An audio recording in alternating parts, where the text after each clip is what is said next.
try to capture that into something we can actually do.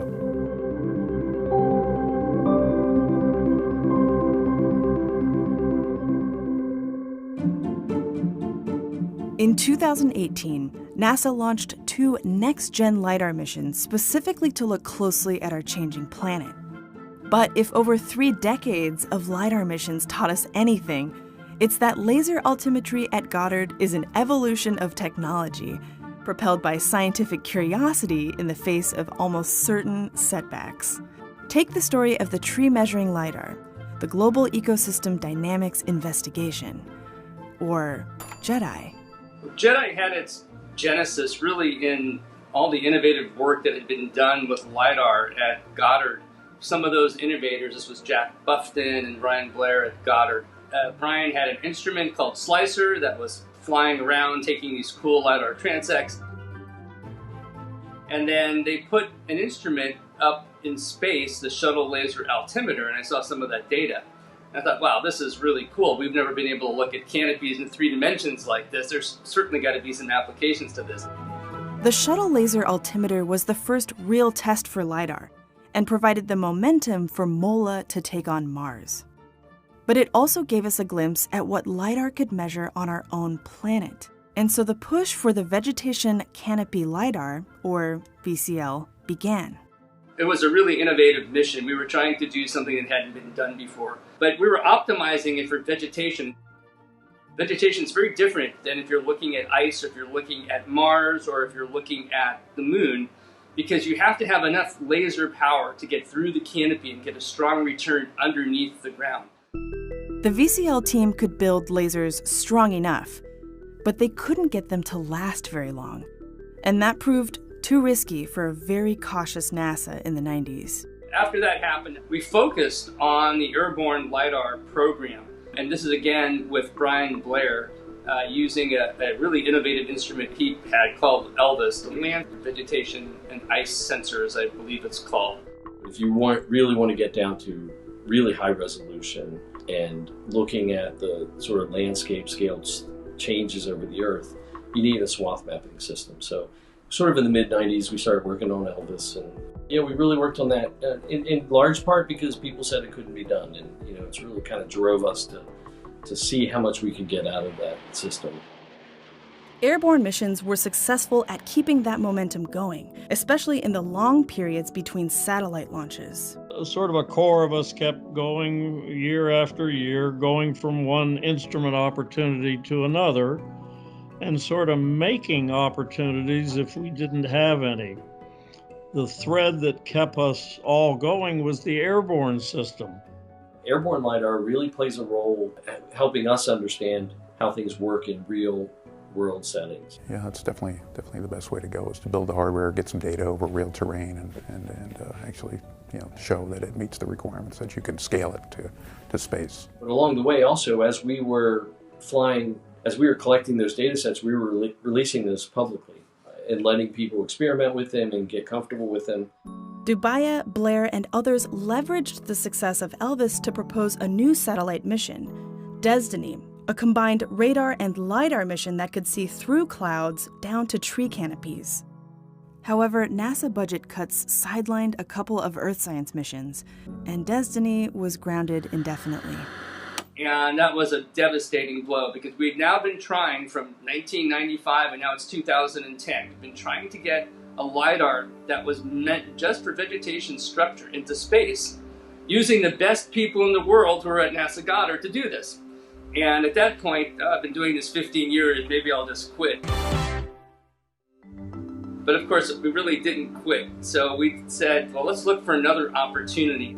That opportunity was on board the International Space Station with the JEDI instrument. JEDI wasn't just another successful LiDAR. It was the end of a very long road, hard fought by scientists and engineers dedicated to pushing the limits of what LiDAR could do. We've been really pretty happy about the success of JEDI thus far. JEDI, again, is the first LiDAR that's been in space that was optimized to measure vegetation structure. And it's created an enormous amount of data. We've conservatively done about 10 billion estimates. about getting those tree heights and getting that canopy structure. But ultimately, we really wanted to get at the carbon content. What role do forests play in the carbon cycle? JEDI has been steadily gathering data, chipping away at the global question of just how much carbon dioxide trees take out of the atmosphere, a big piece of the climate puzzle. The current LIDAR missions are all about building on the past.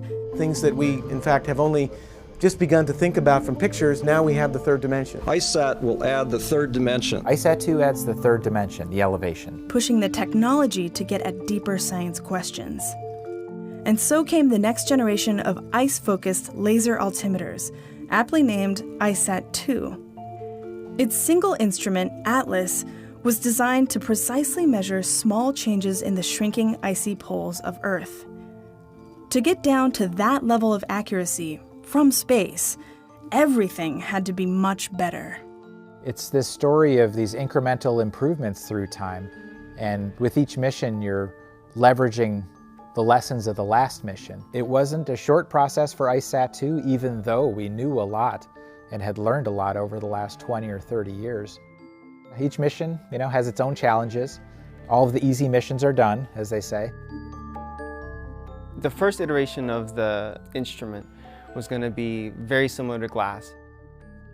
As it turned out, the group that wanted the more complicated instrument won. So then they came back and said, okay, instead of digitizing a 40 hertz or 50 hertz laser or whatever, we're going to fire this beam to the ground and then individually time tag each photon that comes back. There were so many requirements, there were so many constraints. We had constraints on the software capability, we had constraints on the storage space, we had constraints on the memory. By photon tagging, they had built the detector system and the detector electronics. They were just, it was like a fire hose of data coming into us. ATLAS has 6 beams, and it records elevations for each of those 6 beams 10,000 times a second, as long as there is reasonably clear skies that the laser light can go from the spacecraft to the ground and back again. The Earth is much more complicated to work with because of the clouds. The algorithm could easily be confused and start following, the cloud surface. I was the lead for the receiver algorithms team. The responsibility of making this work fell on my shoulders. I had sleepless nights, I have to tell you, thinking that I wasn't going to be able to make this work. In order to maximize the return from these data, a key component was determining the location on Earth of the laser bounce point, a process called geolocation. So what we do in geolocation, we get the position of the satellite really accurately, we get the pointing of the laser beam very accurately, and then we have the range from the altimeter, and we add all those together to give us where that bounce point came from. Without the geolocation, you have lots and lots of error, and you wouldn't be able to measure the change in the height of the ice sheets. We overcame what I think was fairly insurmountable problems, but everybody took their own piece of the puzzle and everybody worked it. ISAT-2 launched in 2018, and months later began gathering data that shed new light on how fast the ice sheets are changing, how thick the sea ice cover was in the Arctic, and even measured beneath the surface of the water, up to 30 meters, a kind of bonus science result for a team that worked tirelessly to push the limits of the ATLAS instrument.